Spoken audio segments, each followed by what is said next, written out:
What if London was lying to you, Leif? What if London was lying to you because you had convinced him so thoroughly that if he just lived with you and didn't live with mom anymore, so you didn't have to pay any more child support, obviously, that's the whole thing, that it was in his best interest and mom is dangerous. So what if London was actually lying to you to and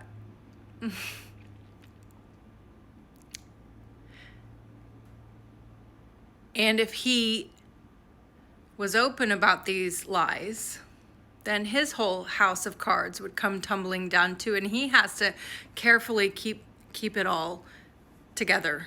He has to carefully keep it all constructed and aligned with your plan and your lies as well.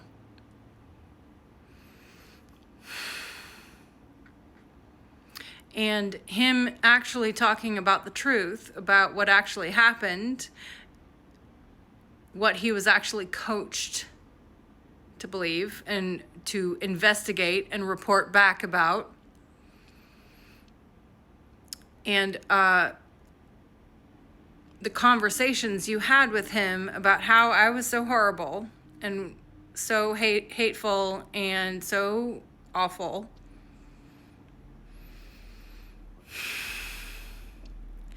What if London is actually lying to you to keep this all constructed, to keep it all together, because he feels pressured. He feels psychologically pressured. He has been psychologically manipulated. So he feels the pressure to have to keep all of this in line and keep aligned with your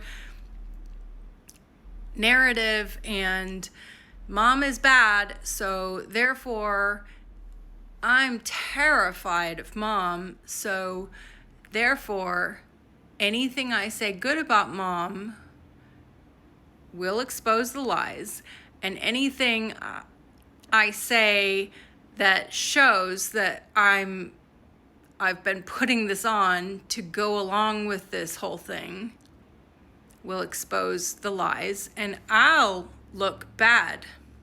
So I can't do that.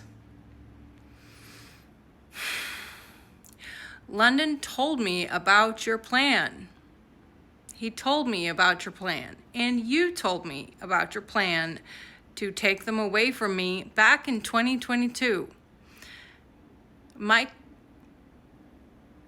This is already over 3 minutes, so who cares?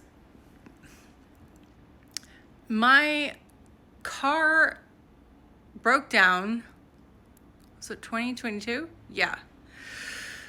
It was either then or 2023, but I think it was 2022. It wasn't when we moved into Ventura. It was another time my car had broken down, and I was like, oh crap, I've got to, this was unexpected, and I've already got so much going on because I'm trying to keep the wheels going. I'm trying to make ends meet. I'm trying to do everything I can. I'm trying to keep the kids happy and mask to them anything that's going on with me.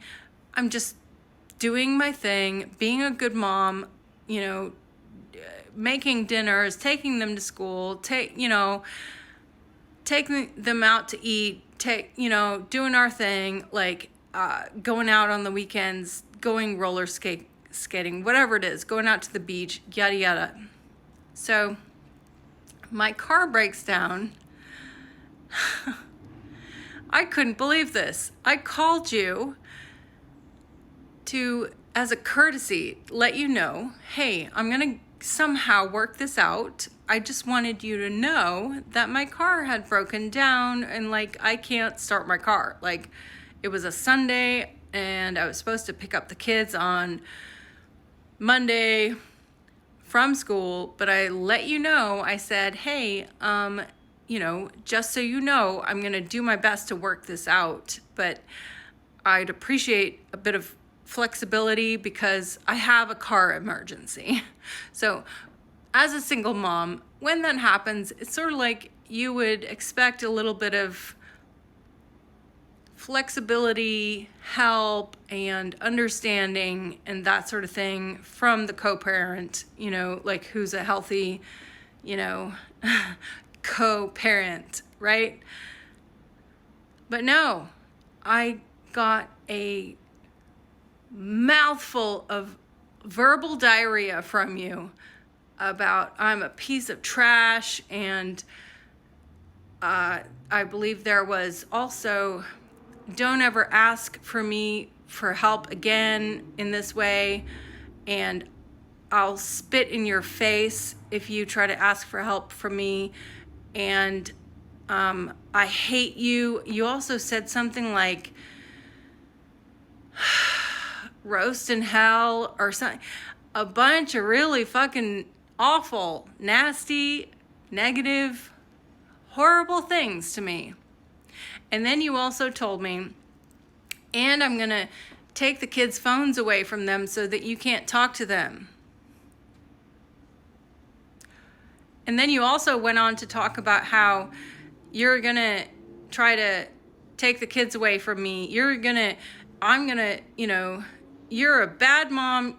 Like, you just made it into this explosive situation. Like, you fully took advantage of the situation, weaponized it against me, used it against me, and said you were going to, try to take the kids from me, full custody. You were going to level another, thing in court, which you did later that year, and that I was just trash. Because cars break down, Leif. That's a normal part of life, okay? And yes, as a single mom, I was doing my best to do everything on my own. Did I have help? No. I was doing it all on my own. So you threatened me at that time. And then you tried to take them away from me, take full custody, say, you're a bad mom, blah, blah, blah, and convince them that your mom is bad because she can't have a working car that works all the time and never breaks down. Is that my fault? No, it's not. Guess what? The kids will probably have a car that breaks down one day. Is that their fault? Not necessarily, maybe, but not necessarily. It doesn't mean they've been doing something bad to the car. It just means cars break down sometimes, and sometimes you don't know why. So you got to get them fixed. That's why we have auto shops who figure out what's going on with the car. Anyway, you then tried to take them away from me that year, which all of the reasons turned out to be moot or absolutely false. So that was dropped the following January. You then worked in the background to convince them how dangerous and bad I was and to look out for signs and report back to you. Those are alienating behaviors. I'm sorry, but that is psychological abuse. That's all I have to say right now.